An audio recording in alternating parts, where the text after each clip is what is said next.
Let me please explain to you why Bernie Sanders' campaign failed. Are you ready for the history lesson? Are you ready for the biggest nugget of truth? Pay fucking attention. And a lot of progressives are not going to tell you this. Most of them won't. The reason Bernie Sanders' movement lost is because it had no fucking teeth. When Barack Obama called him up and allegedly told him to drop out, this wouldn't have worked in the 1930s because you don't have one fucking person leading the movement. You had a coalition, motherfucker, a coalition. And I don't mean some bullshit coalition, this platitude nonsense that Pete Buttigieg gives you about, oh, we need to come together as Democrats, progressives and neoliberals. Shut the fuck up, you rat. Get the fuck out of my face, yo. I'm not talking about that bullshit platitude coalition. I'm talking about a real coalition. I'm talking about socialists. I'm talking about communists. I'm talking about unionists. I'm talking about the CIO, motherfucker. I'm talking about the people that are ready to get out in the streets, that are ready to get the pitchforks. They don't take no shit. I'm talking about a real threat. I'm talking about people that will stand up to the establishment, not sending off an old senator from Vermont, God bless his soul, all the way to DC and letting the entire movement hinge on him and hoping by some miracle he gets elected when these corrupt assholes, the 1%, control the entire political apparatus, the entire mainstream media apparatus, and they even rig the ballot boxes and the machines. That is a stupid fucking plan. That was an error on our part, okay? That was a collective error on our part. You got to read your history. When you got the New Deal, when you got the federal jobs program, unemployment, these things came about because a coalition of two socialist parties, a communist party, and the CIO told FDR, if you don't give us what we want, we are going to fuck your shit up and we will take everything. And he was like, okay. I'll give you what you want. Just stop talking about revolution. That's how you get things done. Not Bernie Sanders going off to DC and saying, Joe Biden is a friend of mine. And we're sitting here, we were watching this together, fucking begging him, please, Bernie, will you call him out? We're not even asking you to insult him. Just state his fucking record. Oh my God. This whole movement had no teeth. It had no teeth. Where's the coalition? Where are the people ready to go on strike? And you'll tell me now, oh, it's coronavirus, we can't go on strike. What about 2016? 2016, we had proof that they rigged it. We had fucking proof. I know some people got angry. I know they tried to sue the DNC. I know they tried to get some kind of justice. It's not enough. I'm talking about a fucking coalition. Where is it? There is none. And the establishment know that. So over and over and over again, they're going to say, fuck you. Because you let the movement hinge on one person or a handful of people. And on top of it, that handful of people sold you out. They sold you out. They all voted for the stimulus package. That was the largest transfer of wealth in history. And look at us. We're just sitting around like nothing happened. And they send you crumbs. This movement had no teeth. It had no teeth. It had no balls. There's no threat. And that's why the establishment keep fucking crushing working class people. Because they know you're not going to do shit. They know this. And FDR gave them all these concessions, and he said, stop talking about revolution. And then he cozied up with all the leaders, one by one, incorporating them into his party, into the government. Dulling, blunting, minimizing, reducing the threat, the potency, the mobilization of this movement, bit by bit. He was elected 4 times. He had a lot of time to do this. And he even stole when Huey Long said, yo, I'm going to run third party with a share our wealth ticket. I'll do it. FDR stole his platform. He didn't mean it. It was all malarkey, but he stole it. He attacked them from the left, just like Trump is doing with Biden, pretending, yeah, like I'm going to give some kind of Medicare for all and, you know, some kind of debt relief for student loans. It's just bullshit. But with FDR, it worked, right? So he talked the talk, he bullshitted people, and at the same time, he made sure that he got rid of this entire movement. And then after FDR died, as soon as he died, they tried rolling back the New Deal, you know, going after it in the Supreme Court, bit by bit, right? And not just that. You had McCarthyism, right? They stigmatized the word socialist, the word communist. To this day, it's stigmatized. And then you had laws like the Taft-Hartley Act to break the unions. Yeah. And it's still in effect. Oh, communists can't run as union leaders. And there's a clause also that makes sure that even if you aren't in the union, you don't pay any union dues, you don't participate in the strikes, you still get to have all of the benefits that the union fought for. And that sounds great on the surface, but when you think about it, that's an incentive to not join unions.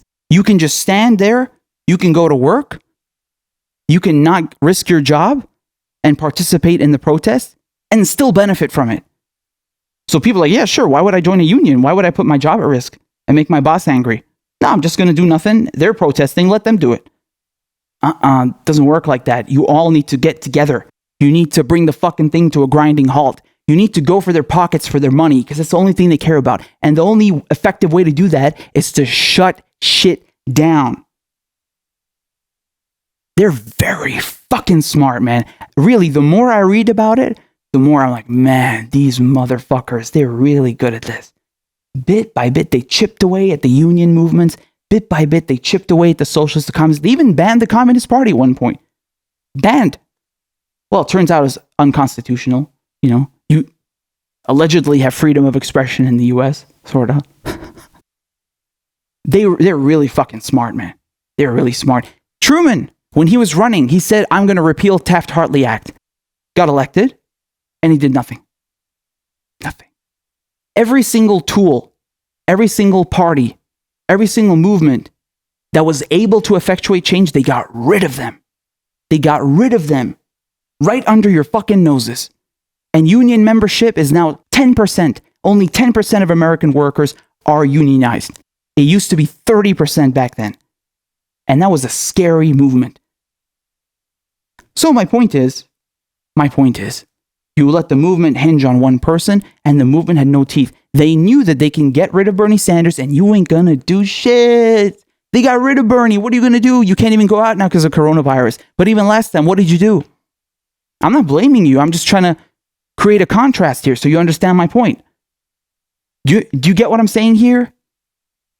There was no backup plan. There was no leverage. And even the little leverage that Bernie Sanders had, his movement, you saw the rallies, 17,000, 20,000, 35,000 people showing up. Where are they now? Out of action.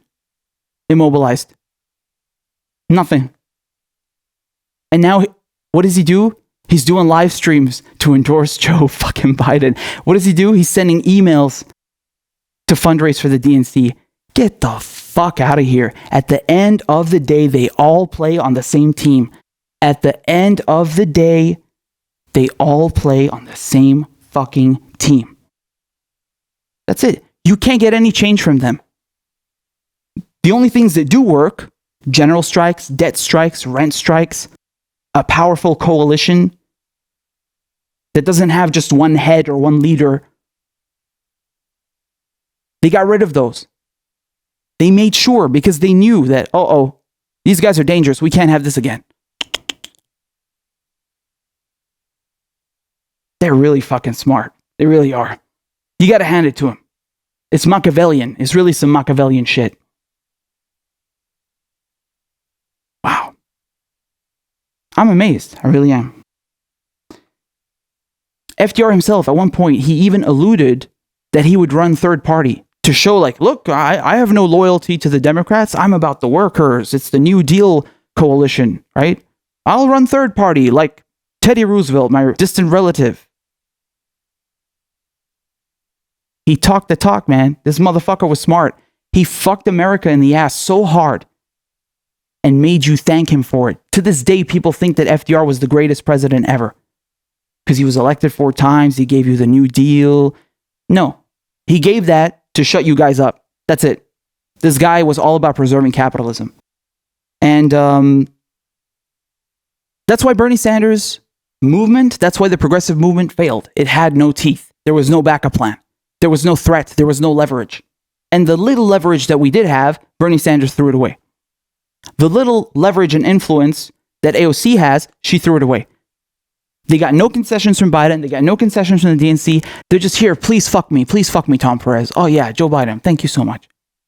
Fuck you, man. Those are your heroes. Those are your progressive champions. Get fucked. Go and get fucked. You betrayed everybody. You betrayed yourselves, man. AOC telling you to vote for Joe Biden. AOC telling you to vote for Joe Biden. Bernie Sanders telling you to vote for Joe Biden. Would you have believed me if I told you that a year ago? I'm trying to think about that for a second. Would you have believed me if I told you this would happen? I don't think you would have believed me because it's so out of character, supposedly. Right? Something wrong there. Something ain't right. And yet here we are. That's why the Bernie movement failed. Okay, there was no direct action. There's no direct action. And he's not calling for any direct action. Nothing. He's put you on the shelf like a good little cookie and he's telling you shut the fuck up and go vote for the rapist. I'm going to repeat it again. Please bear with me. I want this to be as clear as possible. All right? The reason Bernie Sanders failed, the reason the progressive movement failed is because it has no teeth. Where's the threat? Where's the leverage? Where is the coalition? In the 1930s, you had a coalition. You had the Unionists, the CIO, you had two socialist parties, and you had a communist party. And they posed a threat. They were not taking any shit. They went to FDR. They said, yo, give us what we want. Give us jobs. Give us a fucking salary or we are going to take everything. And FDR, in an attempt to save capitalism and the elites, he went and got that money and invested it. Because he told the elites, listen, if you don't give me some of that money to get this New Deal going, they're going to take all of our fucking money. So it's your choice. Not all of them agreed, but some did. And so he got the people to work. But it wasn't about getting them to work. It wasn't about being kind. It was about helping his buddies in the elite, ruling class, and the 1%. Just like him, he comes from an elite family. He understands the power structure. It was about preserving capitalism. And FDR couldn't even dream of what just happened. If he knew about the stimulus package that just got passed, not even in his wildest wet dream. You suckers. He didn't help you out. He didn't care about workers. He's not the best president of all time. He's one of the worst. His only goal was to preserve capitalism. He shoved a giant dildo up America's ass, and you've been thanking him ever since. He made you thank him for it. That's how much of a good bullshitter he is. Amazing work. It really is. And I don't understand why people say, oh, Bernie Sanders needs to style himself as an FDR Democrat. What? What? No. No. So this whole movement had no teeth. When Obama, when the establishment, whatever, yada, yada, when the establishment got rid of Bernie Sanders, they knew they could get away with it because there's no coalition. There's no threat of communists. There's no threat from socialists. There's no threat of unionists, of workers going on strike. None. You don't have 30% of the American workforce unionized anymore. They got rid of that. They made sure they broke the unionist movements on purpose because they know that strikes are effective and the 1% don't want you going on strike. They want to fuck you. They want to screw you over. And then with McCarthyism and the Cold War, they made sure to stigmatize communism and socialism. From one day to the next, you remember the US was allied with the USSR, with the Soviet Union. If you went to a post office in the United States during World War II, you would see a poster, a propaganda poster with Stalin on it in the US. But when the war was over, they shifted their focus. Oh, the new enemy, the communists, the Soviets. So all the people who actually helped you get the New Deal, the American communists, they were suddenly enemies, persona non grata. And the McCarthyism trial started, they stigmatized it, and they made sure that socialism, communism is stigmatized to this day, and you have no unionist movements. They broke all the kind of leverage that you have as working class people. Bernie Sanders was never going to work because they know they can play with him and they know that you're not going to do anything about it. Case in point. Nothing happened in 2016. Nothing's happening now. No one is going on strike. Nothing's happening. It's not enough to have a new party. You need a coalition of people who are serious. Not people telling you, oh, we'll elect a few progressives to the House in 2022 and then let's run Ro Khan in 2024. What? Bitch, no one has time for that shit. Read your fucking history. Get educated, you dumb motherfucker. You didn't get any of these concessions. You didn't get any nice things from FDR by being soft, by waiting. You fucking bozo.